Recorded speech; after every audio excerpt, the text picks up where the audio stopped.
So basically, I don't know how to say it, but basically in life, I was born with like let's just call it like a full house. I had three kings, two tens, not the best, but pretty good. And I served time in prison with some great guys who might have got like a deuce, a seven, a nine. Yeah, what? Huh? Yeah, what happened? You don't like. I don't understand. It feels a little contrived, a little made up, a little forced. You don't like the hand analogy. Okay, let's totally understand. About 3 weeks after that.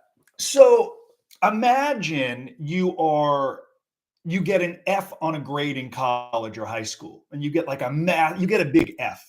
And then not only do you get an F, you are then required to discuss that F paper with the whole entire school, man. Like you're going to get up, you're going to share the F with the class. What?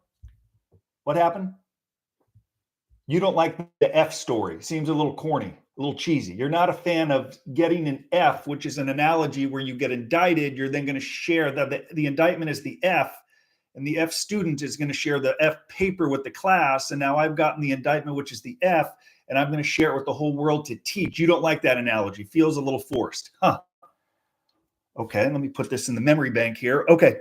So look, I'm so grateful that you've invited me from California to Arkansas to speak. Before I get going, I want all of you to know that all of you are vulnerable to make bad decisions that could get you trapped in the criminal justice system, that could lead you to standing for count, separated from your family. What? Excuse me, in the back row, I'm not doing question and answer just yet. What? Oh, okay. Yeah, I've only been speaking for about 2 minutes. Q&A isn't here just yet. What happened? No good. You don't like it. You don't like that I've just indicted the entire room, including you, by stating that you are all susceptible to making bad choices. I apologize. I'm embarrassed. I'm humiliated. I'm humbled in front of 1,000 dudes, but at least they can't send me back to federal prison for this horrific, awful presentation. And what am I getting at? Public speaking is difficult. And if you're going to share your greatest failure in life in front of people with hopes that it helps others in you, you have to have the appropriate message. And when I came home from federal prison, I did it hundreds of times for free, and sometimes it sucked and it was awful. Thank God I wasn't getting paid yet, but it's difficult. And with hopes that it helps all of you speak more effectively, persuasively, help others and yourself, I'm filming this live video because on Tuesday, there are many people in our community who are going to join me on stage virtually at Mississippi State. And I promised them a training video. And I'm like, you know what? If I'm going to film a training video that's going to help you present, how about tens of thousands of people? Do you like how I just said tens of thousands of people may watch this video in time? Maybe some of the videos get thousands, some get millions. I don't know. But whether you watch it today, next week, or 5 or 10 years from now, or eventually when I'm retired, you're going to want to mitigate and share value to other people, help you, and tell your story effectively, and learn from some really embarrassing mistakes that I made, like sharing that card story with a professor at Columbia. And he's like, that's contrived. That's a terrible story. You can't tell that here. Or sharing the story about the big F at another university. And that's a corny, cheesy story. Or saying something in front of 1,000 people that they found offensive. I want you to learn from really bad mistakes that I made, with hopes that you can all do better. Welcome to the White Collar Advice channel, by the way. Our team of White Collar Advice works with defendants traversing the criminal justice system who want to mitigate, invest the time to demonstrate why they're different than the government's version of events. Our work cannot guarantee that you'll get the shortest possible sentence. We cannot guarantee that you'll get out of prison earlier, that we can guarantee that we will be honorable. We cannot change the past, cannot predict what will happen moving forward, though I can tell you we will never ask you to do anything we have not done and documented. It requires work to overcome really cynical stakeholders. It requires doing work on days you would rather do anything else but work. And if you're into that, if you're into doing the work and changing the narrative and thinking like an underdog, our team can help you. If not, there's other charlatans who may offer you guarantees. Your choice, your life, your case, work, work, work. Rather than open up with cliched, corny stories, I am encouraging everyone who will speak with me on Tuesday morning, you open up with an apology. Grateful for you giving me the opportunity to speak. If you take anything away from this presentation today, let me be clear. I accept full responsibility for my conduct. I was raised to know right from wrong. I am embarrassed and ashamed if I have created that by creating victims, embarrassing my reputation, destroying my finances and my career. In retrospect, I would do everything differently, but do-overs do not exist.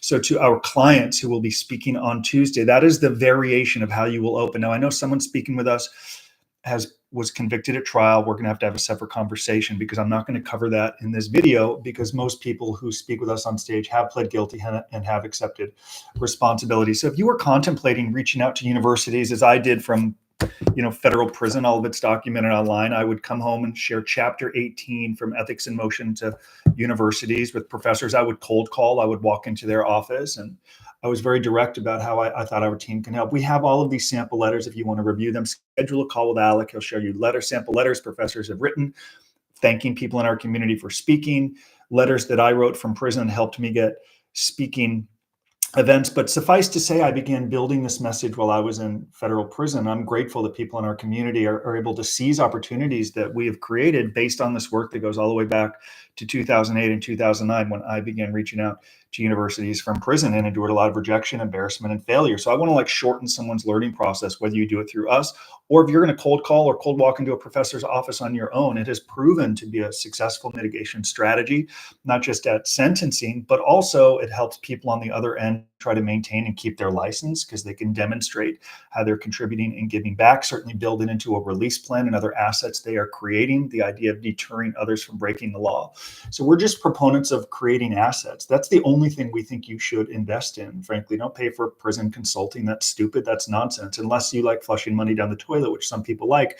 We give all of that away for free through our nonprofit prison professors, the white collar advice sponsors. The only thing you should be investing in is creation, assets, building, and then sharing it with very cynical stakeholders like a case manager who may not want to let you get out of federal prison earlier. So back to this presentation on Tuesday, to those who will speak with me, some variation, because you've pled, of accepting responsibility quickly. We are guinea pigs for these students, and many of them will never imagine in a million years they would become immersed in the criminal justice system. For some, it's awkward, it's odd. Of course, many others have had people in their family or friends go to federal prison. What I do, and you've got to find your own way, what I will sometimes say, if I think a student is disengaged or not listening, you've got to read the audience. You just don't have your shtick, your speed. You're not going to read notes. You're going to speak. You're going to think. You're going to create. You're going to be authentic. You're going to be honest.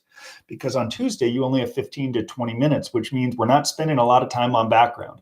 So I was born in 1973. My mom did this, my brother did this, and I endured some heartache when I was 11 years old. I didn't make the Little League team, and I worked so hard to make that Little League team. I put in the extra work. These things happen. I've been on stage with people who have 20 minutes, and they spend 14 minutes talking about the devastation of getting cut from the Little League team. And they're like, well, what are you here for again? To tell us about not making the Little League team at 11 years old? What? Get to the point. When you hear me do it, within 15 seconds, I will begin talking about my career at UBS after I accept and demonstrate there is no one to blame but myself. Because if we're going to ask a professor to write a letter, what we can't do is have a professor write a letter that doesn't make clear to a federal judge or probation officer or prosecutor that you fully accept responsibility for your conduct and you blame nobody else but yourself. That's the value of the letter, the acceptance, the deterrence, and walking them through how you crossed the line, the motivations behind your choices, the choices themselves. This is what mitigation looks like. This is what honesty and authenticity looks like. And it takes courage. It takes courage to get in front of people and talk about your F. It takes courage to speak openly and honestly and potentially fail. Yet we know there are so many people who would love to go back in time, wish they had a do-over, wish after they get sentenced they'd have done more to mitigate and create. And to all of you watching this and to the people speaking with me next week, I admire you. So you're going to accept responsibility, and you may say something akin to what I say, which is, to be very clear, when I was a student at USC, I probably would have tuned out from this presentation because I never imagined that I would go to prison. So you're going to hear me on Tuesday say that, and you can simply piggyback on that. You can say, when I was at Stanford or wherever you went to school, had I heard this, I too might have tuned out. I didn't know anyone that was going to go to prison, where it's a collaboration. We're going to speak together. Then you got to get into within 3-4 minutes, man, you got to get into why you are speaking there today. And there's this very cliche term in the accounting world that'll put you to sleep. I wrote about it in chapter 2 of Lessons from Prison, that everyone who is on speaking on Tuesday is required to read chapter 2, called the Fraud Triangle. And then they're also required to read chapter 1 and 2 of Ethics in Motion, which all students in this class on Tuesday, I believe it's required reading at a number of schools, including this school on Tuesday. The Fraud Triangle, in a very easy to understand way, you need to identify 3 things: pressure, rationalization, and opportunity. You have got to take them back to your mindset, what you were thinking at the time as you crossed the line. Here's an example. I will frequently mention that years before I broke the law and ended up in federal prison, I began making bad decisions when I took commissions from my business partner. I will say something akin to, I felt that I was worthy of a bonus. And I did what anyone should do if they think they're worthy of a bonus or a raise. You take the evidence, you submit that evidence to your boss or senior partner, and you hope that evidence compels them to give you a raise. Well, when I presented this evidence to my senior partner that I was worthy of a raise or a higher percentage of the partnership, he kind of laughed at me and said, "You're a Bear Stearns because of me? And you're 26 years old. You're already making 400 or 500 grand a year. Isn't that enough? And you wouldn't be closing these clients without me anyway. So no, you're not getting a raise. Get out of my office. Be grateful. Get out." I felt pressure to be recognized for my hard work. I felt pressure that I was in at 5, leaving at 10. I put on 30 pounds since graduating USC. I felt pressure that he never said thank you to me, that I appreciate you. And I began to resent him, and I began to rationalize this unfairness. See, when I was a student athlete at USC, I had a very small scholarship, about 7 cents. But if I performed, I played. That is the type of business or model that I admired. In this case, I performed. I wasn't rewarded, and I rationalized this unfairness, that I have a sickening, unethical partner, that I work in a sickening industry that doesn't reward people for their hard work. Began to resent that he would get in at 10 and leave at 3 and go play golf at LA Country Club or Riviera under the guise it was growing our business while I was working very long days. I resented it, even though I was making a lot of money. If I had earned more, this is America, this is capitalism. If I've earned more, I should get paid more. The resentment built, the rationalizations built, the pressures built, and then I seized an opportunity. And the opportunity came when a client called to do a trade, and the commission on that trade might have been $1,000. And my partnership agreement stated that I only get 25% of the commission, my senior partner 75%. In other words, $1,000 commission, I get $250, he gets $750. That was fair the day we started our partnership agreement. Yet I was producing, I didn't get the raise, I felt exploited. So I found a glitch, an opportunity in the system that enabled me to keep 100% of the commissions. And the tragic, sickening, disgusting irony is I didn't think I was doing anything wrong, because in retrospect, and right now, I tell you, I was stealing. I was taking money I had not earned. I violated our agreement. I could have left. I could have waited, bided my time, tried to convince him differently over a period of time that I was worthy of it. Instead, I was short-sighted and took matters into my own hands. I stole. So to everyone speaking next week, what did I just do? What can you do with your own case? What pressure did you face?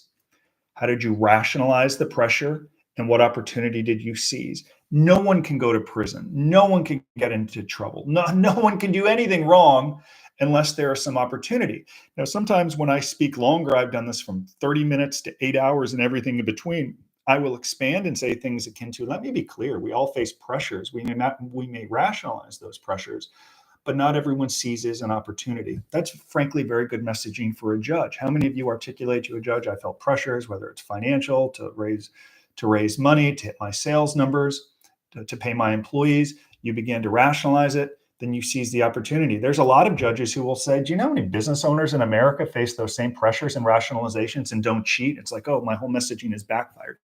It's all about messaging. And to the degree that you can, much like politicians don't really answer questions and default to their talking points, you need to continually own it and accept responsibility. Because if at any moment it appears as if you are rationalizing and excusing, I did it, however, I said it, but, then you are derailing the message. And that's when I get a call from a professor that says, why did you have XYZ speak with me if he's not going to educate students and accept responsibility? We don't want to hear about Little League. We don't want to hear about your background. We are guinea pigs for these young students who are going to work their way into the business world and face the same pressures that we all face every day. And own it if you pled guilty. We failed. We succumbed to those opportunities, to those pressures, to those rationalizations. Tell these students, I want you to be different. That's going to lead to what you'll do next. What are the consequences of your conduct? That should be like the easiest part of it, right? The easiest part of it. What are the consequences? Reputational fallout. The DOJ does my marketing for me because they issue these press releases. I've created victims, if you have. I've embarrassed my family. I've ruined my reputation. I haven't even been sentenced yet, but I feel like I'm in prison 24 hours a day. My case has taken 3 years. I'm not going to get credit for this time served. And you know what? I should have thought about that before I seized that opportunity. I want all of you to do better than me. This ain't scared straight. Scared straight don't work. You make your own choices. You make your own decisions. I'm here to convey to you what happens when we cross ethical lines, when we succumb to criminal opportunities.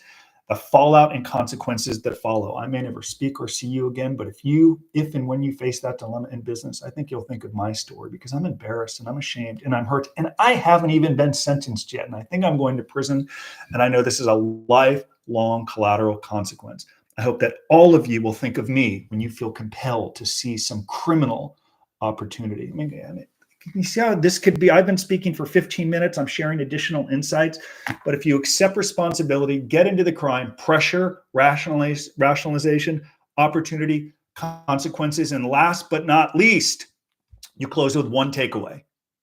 Uno. I read one book in federal prison, Dale Carnegie's public speaking book. I've never read another one since, because I learned by doing it, failing, embarrassing, putting people to sleep, trying, professor saying that was too serious, that was too funny, you're minimizing your conduct, cliched, corny opening stories. I've done it from 5 people to 10,000 people and everything in between, but I always had courage. I was always willing to try, because if it goes terribly wrong, guess what? They can't send you back to prison, but you're developing a network. You're developing your community. You're trying, you're learning to tell your story live in front of people. You're impacting people. You're cultivating relationships with universities. You're getting your first client as you seek to rebuild your reputation. Is it easier to get another event or a paid event? If you have your first event, I spoke 2 days ago in Orange County. A client of mine joined me. He spoke for a couple of minutes. We have a 5-figure event this fall. He's going to join me. He's like, wow, I'm already getting paid to speak. I'm like, you're leveraging off our work. You spoke, you were effective. We're going to get paid to do it. Excellent. You got to get the first one. The first one's always the hardest one. To my client speaking on Tuesday, I admire your courage in doing it, because it's hard, which is how I'll close. Dale Carnegie, in his phenomenal public speaking book, said you close with one takeaway, not 7, not 6. Do not overwhelm the audience. There's only so much information they can obtain or absorb at one time. One takeaway. There are several that you can convey. At times I'll convey the importance of making change before you get that punch to the face. So I may something akin to, it's never too late to begin making better changes, though I wish I had become more ethical and deliberate and introspective. I wish that had happened before I went to prison. Instead, it started while I was there. I may say a friend of mine, unfortunately, is going through a very expensive divorce. He's worth about $100 million, super rich dude, but worked a lot. He was unfaithful, and the wife finally had enough and going through a divorce, and it's very expensive. And now he wants a do-over. Let's go to couples therapy. It's too late, she said. He'd love to go back and make that change. If you need to make a change, I'd encourage you to make that change now before you get that punch to the face. That's one takeaway that I give. Another is, I'll say something akin to, I wrote an ethics book, and in chapter 1 or 2, I discuss how I never had to read a book about how to field a ground ball. I just fielded thousands of ground balls. I took thousands of swings, and I practiced every single day. And by practicing effectively every single day, I became a pretty good baseball player. And I didn't feel nerves or crazy amounts of nerves when I'd play in front of tens of thousands of people, because I had done the work. If you do the work every day and build a good record, a track record that you can rely on, of good ethical conduct, of holding yourselves accountable, of finding value in saying no, when you face a dilemma that frankly most of them aren't even dilemmas anyway, but when you face that dilemma, you'll have a track record to rely on to make a good decision. Just like when I played baseball in front of 20,000 people, while I was slightly nervous, I had a track record of years of thousands of ground balls and several thousand swings to rely on to feel as if I would perform. Develop and build that track record. You don't need a book to do it. You need to cultivate good habits every single day. Build on those habits. That is a takeaway. So that's how I'm going to wrap it up. I admire any defendant willing to speak openly and vulnerably and honestly in front of a big group of people. It is hard. It is not easy. I've been doing it for 15 years, but I got right out of jail, cold called professors, and boom, within days I was sharing my story, and it was hard. But it helped change my life as I told my story and impacted other people. And I still get phone calls to this day from people who heard me speak 5, 10, 12, 15 years ago. I don't remember them or their name, but I'm grateful for the phone call and to know that it helped them. But it also helped me. It's okay to say that this is a win-win. This isn't altruism. It helps them and it helps you, but it requires preparation, acceptance of responsibility, the fraud triangle, pressure, rationalization, opportunity, the consequences, and one takeaway. If you can do that on Tuesday, you're going to crush it. The professor's going to be grateful. He's going to follow your journey. He's going to write a phenomenal letter. You build it into your sentencing, into your release plan, and you will be helping people. Thank you very much for watching this video. Grateful to work with all of you. Please like and subscribe, by the way. We're closing in on 30,000 subscribers. We are so grateful for all of you, and I'm I'm so grateful. Okay, goodbye. Bye, bye, bye, bye, bye, bye.